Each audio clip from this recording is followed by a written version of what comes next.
بھائی اہل دقت بیٹھے ہوئے ہیں اور میں محسوس کر رہا ہوں کہ آپ کی توجہات بھرپور ہیں۔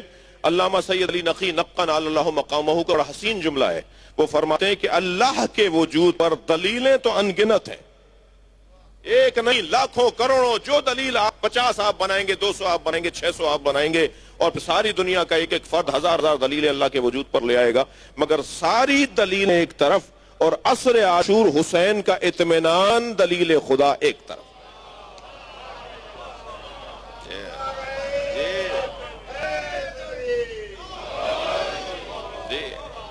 اب وہ حسین ابن علی جو وجود الہی پہ دلیل ہے، وہ میرے مولا جو وجود الہی پر دلیل ہے، اس حسین ابن علی نے اگر کسی کو راز سونپے ہو تو اسے زینب کہا جاتا ہے۔ اللہ اکبر۔ بحث اللہم صلی علی محمد وآل محمد۔ بی بی کو میرے مولا نے عصر عاشور اسرار امامت سونپے۔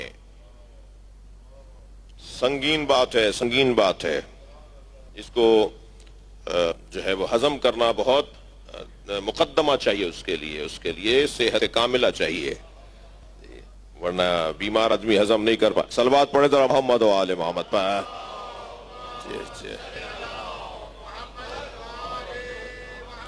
میری بی بی شریکت الحسین، بی بی کے چند القاب پر غور کرنا چاہوں گا، ایک صلوات ہدیہ کریں گے بی بی کی ذات پہ۔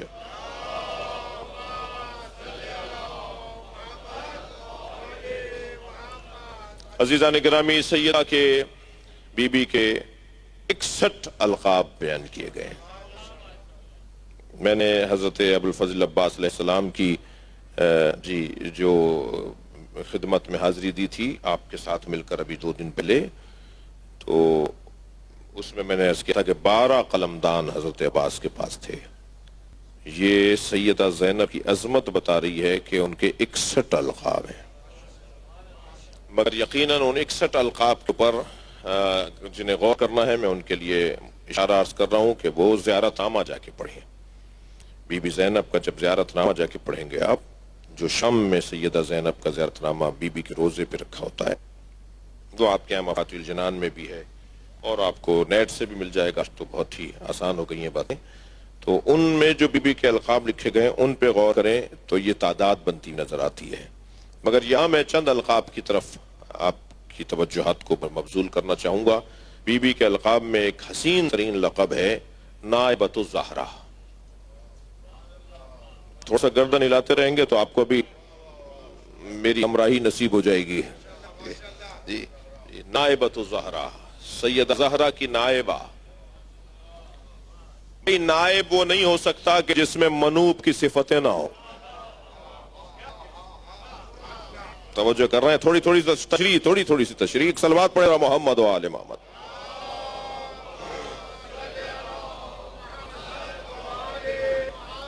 آپ ذرا غور فرمائیں، کبھی بھی کوئی پڑھا لکھا انسان جاہل کو اپنی جگہ نہیں بٹھائے گا،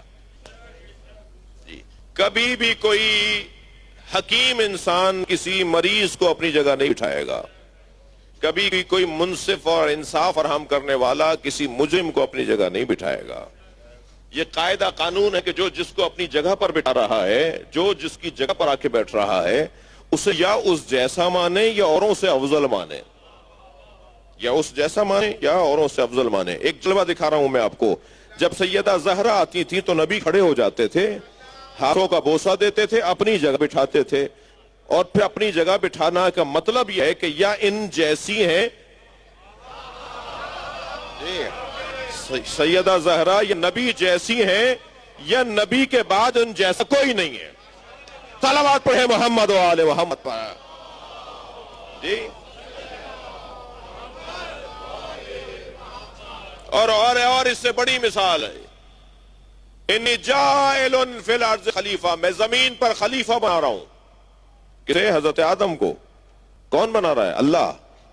تو جو اللہ اپنا خلیفہ حضرت آدم کو بنا رہا ہے تو وہ صفات الہی کا جلوہ گر بن کر آئے گا، نہ وہ پیدائشی پڑھا لکھ جاہل ہوگا، نہ پیدائشی کنجوس ہوگا، نہ پیدائشی، توجہ ہے بات کی، وہ صفات جو پر اچھا اللہ کا خلیفہ کیا مطلب ہے؟ علی اللہ کی جگہ بیٹھنے کے لیے نہیں آئے ہیں، اللہ کی تو کوئی جگہ ہی نہیں ہے۔ میں گیا جناب مفتی اسحاق صاحب کے پاس، میرا بڑا پیار تھا ان سے، میرے بزرگ تھے، ہمارے دیوبندی عالم دین تھے، تو فیصل آباد میں ان کی خدمت میں کئی دفعہ جانا رہا، ٹیلی فونک رابطہ تھا، جیسے ابھی جناب مولانا طارق جمیل صاحب سے میں تو ان کا شکریہ ادا کرنے کے تھا کہ انہوں نے گلدستہ اہل بیت نامی اہل بیت کی عظمت پہ کتاب لکھی ہے۔ تو مولانا کے پاس میں گیا، وہ کہنے لگے کہ آپ لوگ جو علی اور ولی اللہ تک کلمہ پڑھتے ہیں ٹھیک پڑھتے ہیں۔ میں نے کہا مولانا دلیل کیا ہے؟ کہنے لگے علی اللہ کے ولی ہیں۔ میں نے اپنے مجمع سے پوچھا کہ علی اللہ کے ولی نہیں ہیں؟ سارے اہل سنت سے میں نے اقرار لیا، سب نے کہا ہاں علی اللہ کے ولی ہیں۔ تو میں نے انہیں کہا کہ تم مانتے ہو بولتے نہیں ہو۔ جی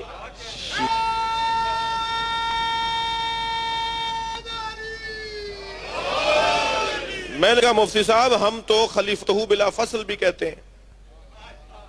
جو کہنے لگے آپ یہ بھی ٹھیک کہتے ہیں۔ میں نے کہا جی دلیل کیا ہے؟ کہنے لگے دلیل یہ ہے کہ خلیفہ مصطفیٰ کا مطلب ہرگز نبی کی جگہ بیٹھنا نہیں ہے، اس لیے کہ اللہ نے حضرت آدم کو خلیفہ بنایا، تو کیا اللہ کی کوئی جگہ ہے؟ خلیفہ کا مطلب جگہ پر بیٹھنے والے کو نہیں کہا جاتا، خلیفہ کا مطلب ہے نمائندہ، اور نمائندہ تو جہاں جا کر بیٹھ جائے وہ نمائندہ ہے۔ جی جہاں جا کے بیٹھ جائے وہ نمائندہ ہے۔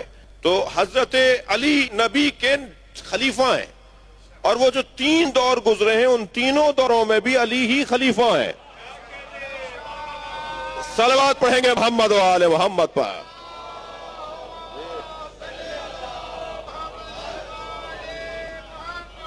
خلیفۃ بلا فصل، علی خلیفہ بلا فصل مصطفیٰ ہیں، لہذا علی نہیں بیٹھے اگر ممبر پر تو کیا مطلب ہے خلیفہ نہیں رہے؟ اسی لیے پیغمبر اکرم کی جگہ پر چوتھے دور میں جا کے بیٹھے، اور جب سرگوشیاں ہونے لگیں تو میرے مولانا عمار سے پوچھا عمار یہ کیا باتیں کر رہے ہیں؟ کہا یہ باتیں کر رہے ہیں کہ آپ اس جگہ پہ بیٹھ گئے جہاں نبی بیٹھتے تھے، آپ سے پہلے آنے والے تو ایک زینت چھوڑ کے بیٹھتے رہے، آپ وہاں جا کے بیٹھ گئے جہاں نبی بیٹھتے تھے۔ تو میرے مولا نے پیسے ہاتھ مار کے فرمایا ما ہذہ وادی، لکڑیوں کا ڈھیر کیا ہے، میں تو نبی کے دوش پہ بیٹھا ہوں۔ توجہ، صلوات پڑھیں محمد و آل محمد پر۔ یہ نائبۃ الزہرا۔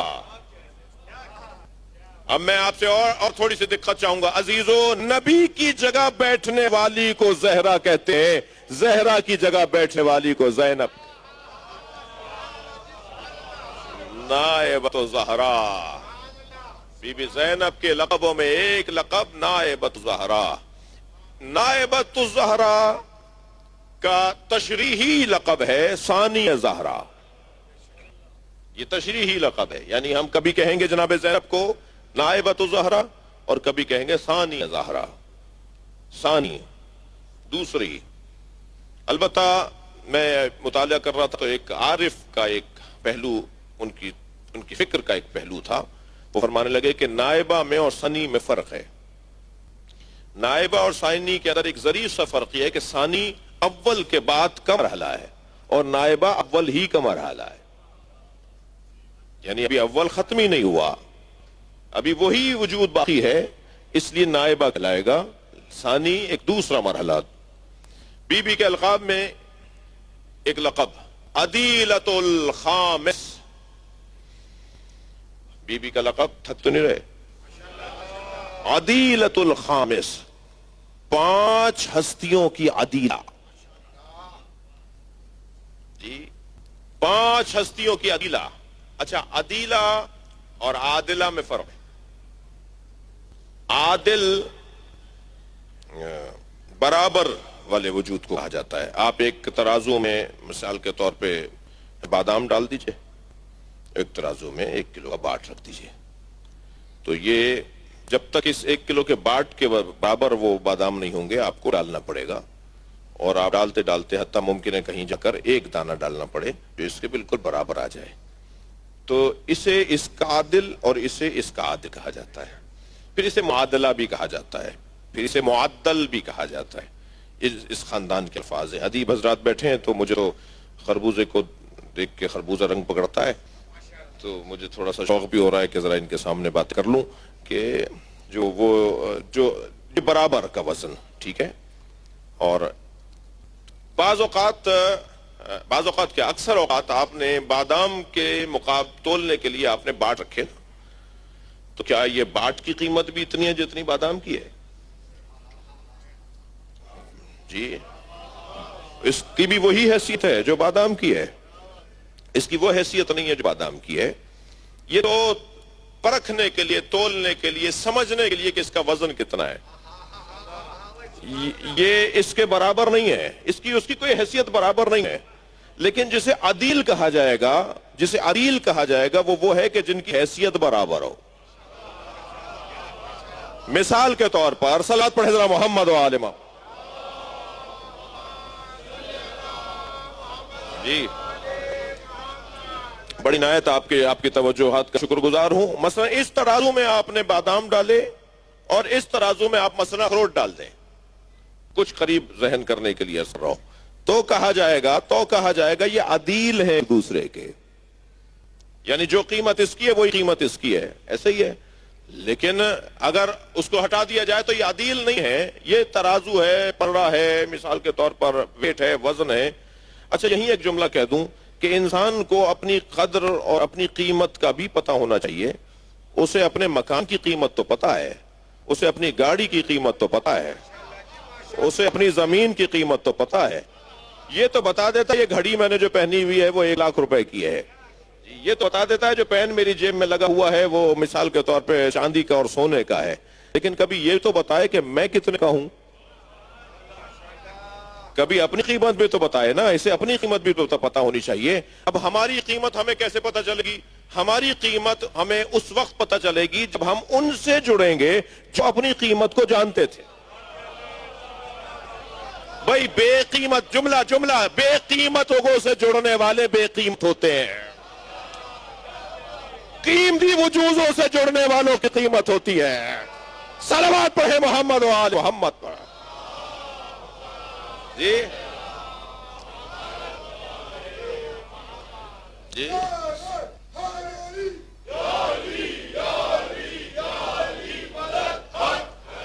بڑی عنایت آپ کی توجہات کا شکر گزار ہوں. میں ایک مرحلہ اور ہمیں اپنی قیمت کیسے معلوم ہوگی؟ ہمیں اپنی قیمت اس وقت معلوم ہوگی کہ جب ہم ان سے جڑیں گے کہ جو اپنی قیمت کو جانتے تھے. تو واقعاً ہم جڑے ہوئے ہیں انہی کے دروازے پر بیٹھے ہیں. اپنے امور زندگی کو چھوڑ کر آنا تو بہت چھوٹا کام ہے ان کے لیے. یہ جو اس وقت آپ نے خدمت کی ہے، اس وقت جو قربانی آپ نے دی ہے کہ ان کے نام پہ جمع ہیں، یہ بہت چھوٹی سی خدمت ہے، ان کی بہت معمولی خدمت ہے. تو ہم جن سے جڑے ہوئے ہیں وہ اپنی قیمت کو جانتے تھے، تبھی تو بستر پہ لیٹ کر نفس بیچا ہے. اب علی نے بتایا ہے کہ علی کی قیمت کیا ہے. دقت چاہوں گا عزیزان گرامی، علی بتائیں گے کہ علی کی قیمت کیا ہے. علی نے اپنی قیمت بتائی ہے، میرا وجود اللہ کی مرضیوں کے برابر ہے. اللہ اکبر. جی اللہ کی مرضیوں کے برابر علی کا وجود ہے. اب میرے مولا نے اپنی قیمت بتائی. مولا ہم آپ کی بارگاہ میں بیٹھے، ہماری قیمت پتہ چلے، ہماری قیمت کیا ہے. میرے مولا نے اب ہمارا دام لگانے کے لیے، اچھا ہوتا ہے جب بڑا کاروباری جو ہوتا ہے، جی قرآن کے الفاظ ہیں ورنہ میں نہ بولتا، یہ بیچنے اور خریدنے کے معاملات قرآن نے بیان کیے ہیں. اپنے آپ کو بیچنا، اللہ کی مرضیوں کو خریدنا. وَمِنَ النَّاسِ مَن يَشْتَرِي نَفْسَهُ ابْتِغَاءَ، کچھ لوگ ہیں جو اپنے آپ کو بیچتے ہیں. تو یہ بیچنے اور خریدنے کے الفاظ قرآن میں. تو اب جو اچھا کاروبار کرنے والا ہوتا ہے، جو اچھا بزنس کرنے والا ہوتا ہے، وہی چھوٹے بزنس کرنے والوں کو سکھاتا ہے. ایسے ہی ہے نا. جناب خدیجہ سیدۃ التجار تھی، تاجروں کی سیدہ تھی. بی طے کرتی تھی کہ فلاں جنس کی قیمت کیا لگے گی بازار میں. جی بازار عکاظ جب لگتا تھا مکے میں تو سارے تاجر جب جمع ہو جاتے تھے، انتظار ہوتا تھا فلاں نہیں پہنچا، ابھی فلاں نہیں پہنچا، اس لیے ابھی مارکیٹ نہیں کھلے گی، ابھی وہ ایکسپو سینٹر نہیں کھلے گا اس وقت کے حساب سے. جی تو ابھی وہ نمائش نہیں شروع ہوگی، نمائش گاہ نہیں لگے گی ابھی. تو بی کے ہاں پہلے نشست ہوتی تھی. سیدہ کے لیے باریک سے پردے کا پردہ ڈالا جاتا تھا، ایک تار کا پردہ، اور سیدہ کی کرسی اس طرف ہوتی تھی بی خدیجہ کی، اور اس طرف سارے بڑے بڑے تاجر، کوئی مصر سے آیا ہوا ہے، کوئی یمن سے آیا ہوا ہے، کوئی جی مدینے سے آیا ہوا ہے، کوئی فارس سے آیا ہوا ہے، کوئی کہیں سے آیا ہوا ہے، کوئی ہند سے آیا ہوا ہے، بڑی بڑی دور دراز کے سفر طے کر کے تاجر اپنا اپنا مال لے کر آتے تھے، تو دوسری طرف کرسیاں لگتی تھیں اور پھر طے پاتا تھا کہ کیا کرنا ہے، کیسے بیچنا ہے، کیا چیز بازار کتنے عرصے تک رہے گا، اس کے ریٹ فلاں جنس کے کیا طے پائیں گے، اور پھر وہاں جو بی بی کا آخری فیصلہ ہوتا تھا، اس لیے کہلائی جاتی تھی تاجروں کی سیدہ۔ جی جی اللہم صل علی،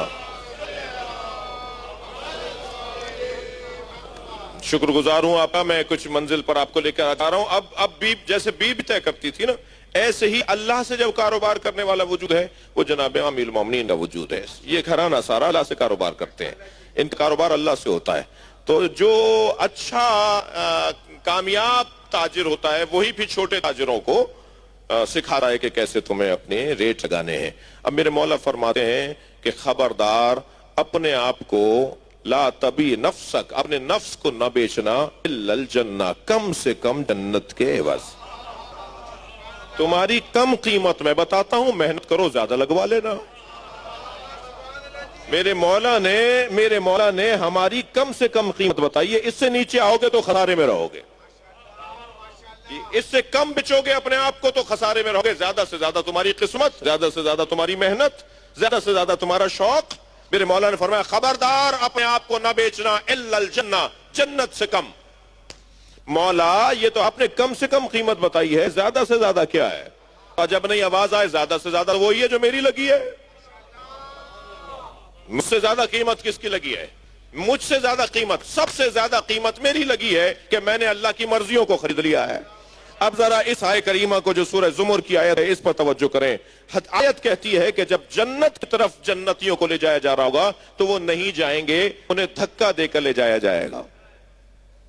وَسِيقَ الَّذِينَ اتَّقَوْا رَبَّهُمْ إِلَى الْجَنَّةِ زُمُرًا، ان لوگوں کو جنہیں جنت دے دی گئی ہوگی، جن کے ہاتھ میں نامہ، توجہ چاہوں گا، جن کے ہاتھ میں نامہ عمل آ چکا ہوگا اور ان کا نتیجہ کار آ چکا ہوگا کہ اب انہیں جنت میں بھیجا جائے۔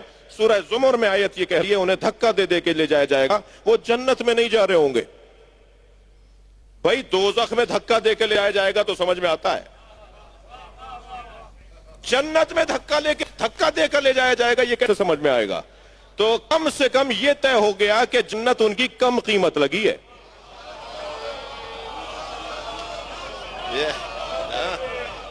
قرآن کہہ رہا ہے نا وَسِيقَ الَّذِينَ اتَّقَوْا رَبَّهُمْ إِلَى الْجَنَّةِ، نے جنت کی طرف دھکا دے، سیق کہتے ہیں دھکا، سائق کہتے ہیں پیچھے سے دھکیلنے والے کو، قائد کہتے ہیں آگے چلنے والے کو، سائق کہتے ہیں جو پیچھے دھکا دے کے کہیں لے جائے۔ وہ جو دھکا دے کر جنت میں، کیوں؟ اس لیے کہ جنت قیمت تو لگی ہے مگر کم قیمت لگی ہے۔ انہیں پوچھا جائے گا کیوں نہیں جا رہے ہو جنت کی طرف، تو جواب دیں گے کہ نہیں ہمیں جنت نہیں چاہیے، ہمیں حسین چاہیے۔ اللہ اکبر۔ آواز دی جائے گی کہ حسین ہی جنت میں آئیں گے جب سب کو بھیج دیں گے، تو کہیں گے ہم تو رکے رہیں گے، جب حسین جائیں گے جب جائیں گے۔ آواز آئے گی من ہم، یہ کون ہے؟ بھئی جو محشر میں لوگ کھڑے ہوں گے نا وہ کہیں گے یہ کون لوگ ہیں بھائی، انہیں جنت میں بھیجا جا رہا اور کہہ رہے ہیں ہم نہیں جائیں گے۔ تو آواز آئے گی ہم حداث الحسین، یہ حسین سے جڑے ہوئے لوگ ہیں، یہ کہہ رہے ہیں جب ساری زندگی ہم نے حسین حسین کہا ہے تو جنت میں بغیر حسین کے کیسے جائیں گے؟ صلوات پڑھیں گے محمد و آل محمد پر۔ اللہ اکبر۔ عدیلۃ و خامس، جو پنجتن کے برابر ہو اسے زینب کبریٰ کہا جاتا ہے، جو پنجتن کے برابر ہو۔ میں ان لوگوں سے مخاطب ہوں جناب زینب کبریٰ کی عصمت کے بارے میں شک اور تردد کا شکار ہے۔ یہ القاب بتاتے ہیں کہ جناب زینب کی عصمت کی درجے پہ شدید ہے۔ یہ بحث کرنا، علامہ امام قانی نے بحث کی ہے جناب زینب کی عصمت کے اوپر، گفتگو کی ہے، تحریر دی ہے کہ جناب زینب کی عصمت مسلم ہے۔ تو دلائل دی ہیں انہوں نے سے ایک دلیل انہوں نے دی ہے کہ جسے امور امامت تفویض کیے جائیں وہ معصوم کے علاوہ کوئی نہیں ہو سکتا۔ عصر عاشور امام حسین نے جناب زینب کو امور امامت تفویض کیے، ادھر امام سجاد غشی کے عالم میں یہ بہت بڑی راز کی بات ہے. عدیلہ خامس فرماتے ہیں اہل بیت پر 4 راتیں شدید آئی ہیں، مگر کسی ایک رات میں علی تھے اور کسی ایک رات میں علی نہیں تھے اور حسن تھے، اور کسی ایک رات میں حسن تھے اور کسی ایک رات میں حسین تھے اور حسن نہیں تھے، مگر ان 4 مصیبت کی راتوں میں زینب 4 میں تھی. یہ اتنا بڑا مضبوط وجود ہے، اصلها ثابت ذہن میں رہے میرے سننے والوں کے، اتنا مضبوط وجود ہے. وہ 4 مصیبت کی راتیں، ایک شب رحلت مصطفیٰ، سرکار جہاں کی رحلت کی جو رات تھی وہ اہل بیت پہ بڑی شدید رات تھی، کائنات پر شدید رات تھی. پھر فرماتے ہیں دوسری رات جو اہل بیت پہ شدید رات تھی وہ شب دفن زہرا، جناب زہرا کو جب مولا علی قبر کے حوالے کر کے آئے وہ اہل بیت پہ شدید رات تھی. اور پھر تیسری شدید رات 21 رمضان روز شہادت امیر المومنین، اور پھر چوتھی رات شام غریبہ. ان 4 راتوں میں جو ایک ذات 4 راتوں میں مصیبت کو دیکھتی رہی وہ جناب زینب. یہ عدیلہ خامس کا میں تشریح کر رہا ہوں. عدیلہ خامس یعنی جو سارا کام، جو کام پنجتن نے مل کر کیا ہے وہ جناب زینب نے تنہا کیا ہے. جو جناب زینب نے خامس عدیلۃ الخامس، 5 کی عدیلہ، 5 کی عدیلہ. آگے بڑھوں، اسی عدیلہ الخامس کی ایک تشریح یہ کی ہے کہ خامس سے مراد 5واں ہے. 5 خمسہ کہتے ہیں ہم، خامس یعنی 5. تو یہاں خامس سے مراد خامس سے آلبا یعنی خامس سے مراد پنجتن نہیں ہے بلکہ حسین مولا ہیں. بعض تشریح کرنے والوں نے، اور وہ بھی ٹھیک ہے تو یہ بھی ٹھیک ہے، تو دونوں پہلو بیان ہونے چاہیے. عدیلۃ الخامس یعنی امام حسین کی عدیلہ، یعنی ہم وزن حسین، جو وزن اللہ نے حسین ابن علی مولا کو دیا ہے وہی وزن جناب زینب کو دیا ہے. اس ہی قول کی تشریحی قول، اسی قول کا تشریحی قول ہے، اسی ہی لقب کا تشریحی لقب ہے شریکت الحسین. شریکت الحسین کہیے یا عدیلۃ الخامس کہیے، 5ویں کی عدیلہ یعنی امام حسین 5ویں ہے نا پنجتن میں، اور یا شریکت الحسین کہیے. اور آگے بڑھوں، بی بی کے القاب میں ایک لقب ہے ملکۃ النساء. جی، سیدۃ النساء، ملکۃ النساء. جی، ملکۃ العرب، ملکۃ النساء. یہ بی بی کے القاب میں عورتوں کی ملکہ، خواتین کی ملکہ. مالکہ بھی مؤنث کے لیے استعمال ہوتا ہے اور ملکہ بھی مؤنث کے لیے استعمال ہوتا ہے، مگر دونوں میں فرق ہے. مالکہ اس مالک خاتون کو کہا جاتا ہے کہ جو ماضی میں مالکہ نہیں تھی مگر آج ہو گئی تو مالکہ ہے، لیکن ملکہ اسے کہتے ہیں جو جب سے ہے تب سے ملکہ ہے. بڑی عنایت. ایک سوال تھا